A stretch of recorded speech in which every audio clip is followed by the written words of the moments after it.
Let your light shine. Let your light shine. Peace and blessings, y'all. Hey, I just want to share a word with y'all today to continue to stay encouraged and encourage those to continue to worship God in spirit and in truth. And understand that this fight that you fight, this battle we fight every day in, day out, is a spiritual battle. It's nothing that your flesh can do. It's nothing that the physical can do. You have to tap into your spirit. And you have to feed your spirit with the word of God to overcome these battles that we struggle, our strongholds, our infirmities, our weaknesses. It all starts in the spiritual realm. So you have to understand, you cannot beat none of this stuff, and know that this war is a spiritual battle. Glory be to God. Today I'm going to share you with Romans 8, the spirit of life. And understand what Paul is saying. Paul is speaking to the assemblies, and he's speaking about staying in the spirit of life. I'm going to start you right here, though. 8:4. All right? No, I'm going to start with 3. Matter of fact. But read the whole scriptures for yourself. Don't take my word on it. Read it for yourself. Read all of it.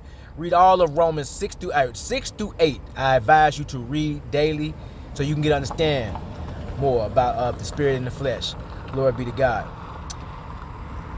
For what the law could not do, and that was weak through the flesh, God sent his own son in the likeness of sinful flesh, and for sin condemned the sin in the flesh, that the righteousness of the law must be fulfilled in us, who walk not after the flesh, but after the spirit.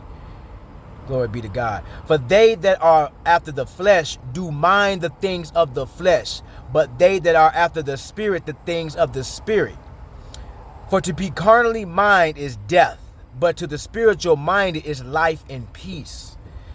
Because the carnal mind is an enemy against God, for it is not subject to the law of God, neither indeed can be.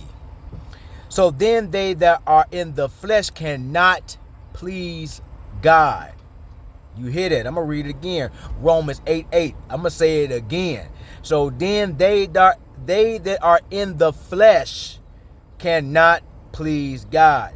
But you are not in the flesh, but in the spirit, if so be that the spirit of God dwell in you. You understand that? Now, everybody that say they're spiritual, you got to understand, what spirit are you worshiping? You got to ask that. Test the spirit, because everybody that's spiritual is not spiritual. What did he just say right there? He say, but you are not in the flesh, but in the spirit, if so be the spirit of God, the God of Abraham, Isaac, and Jacob, dwell in you, the God according to the scriptures. Now, if any man have not the spirit of Christ, he is none of his. Understand that. That's why I say stay in your spirit. Stay in the spirit, man. Stay in the spirit. This warfare, this whole war, day in, day out, is in the spirit. God is spirit. And the true worshiper worship him in spirit and truth. Alright? So right here I'm going to share with you Isaiah 52. Glory be to God. Awake, awake, awake. Right? Isaiah 52. Awake, awake. Put on the strength. O Zion, put on thy beautiful garments. O Jerusalem, the holy city. For henceforth there shall no more come into the uncircumcised and the unclean. Shake thyself off from the dust. Arise and sit down, O Jerusalem. Loose thyself from the bands of thy neck, O captive daughter of O Zion. Wake up, wake up. This is a spiritual battle we face.